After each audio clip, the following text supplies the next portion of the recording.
report on whether shipments were paused. Okay. Are the reports wrong? I'm not going to confirm the press reporting, Ed. What I've said is our security commitments to Israel are ironclad. The president pushed very hard to get that supplemental funding so that we can continue to help Israel with its security needs. And you can appreciate the ambiguity makes it sound like it's true. I can't speak for what you appreciate in my answer. All I can do is tell you that my answer is not going to change. All right. What is the definition of a assault or attack on Rafah in the view of the White House that would be seen as impermissible? There hasn't been an assault or an attack in tonight terms that of there a are- ground operation at this time, so let's not get ahead of where we are. President did express, again, our concerns about operations in Rafah that would put at risk these people trying to find shelter there. I think it would be a futile exercise for me to get up here and give you a laundry list of what would or would not compose some kind of ground operation in Rafah. We have to, well, let me put it another way. The IDF has to speak to what their intentions and their plans are. But it's still ground operation versus missiles that may be landing over Rafah tonight, which is what we're hearing. Well, it doesn't matter whether it's missiles or rockets. Things that kill innocent people, that's not okay. And again, the president made it clear that we don't want to see operations in Rafah that put at risk those 1.5 million people that are there. How does the president assess Bill Burns' ongoing attempts to make sure this deal comes together? It's a nice side way of getting at sort of talking to the parameters of the deal. I appreciate that. He's very grateful for... No, I was more genuinely interested in what he thinks really? of CIA director's work on this, yes. Excellent.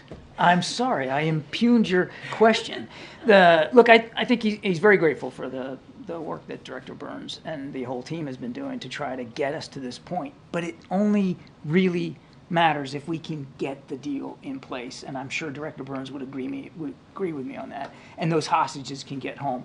But he's done terrific work thus far, and I know that he wants to see that get this across the finish line just as much as we do. Thank you, Kareem. Admiral, on a different topic, reports breaking just the last few minutes that a U.S. soldier has been detained in Russia. This apparently happened in the last few days. The reporting is he had been stationed in Korea, traveled to Russia on his own. He's being accused of some sort of theft.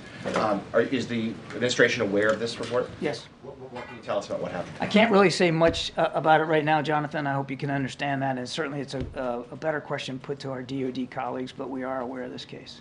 And another matter just related to Russia, there's been threats from Moscow in the last couple of days about striking British military facilities because of and also simulating nuclear drills as it sharply rises tensions because of weapons manufactured in the UK being used in the conflict.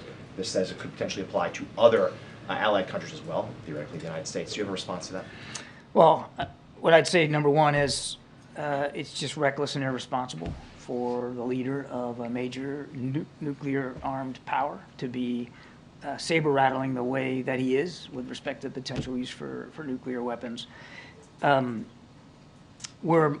Obviously, we monitor this and have continued to monitor this very closely. I can tell you we've seen nothing, even despite the reckless rhetoric, that would cause us to change our strategic deterrent posture.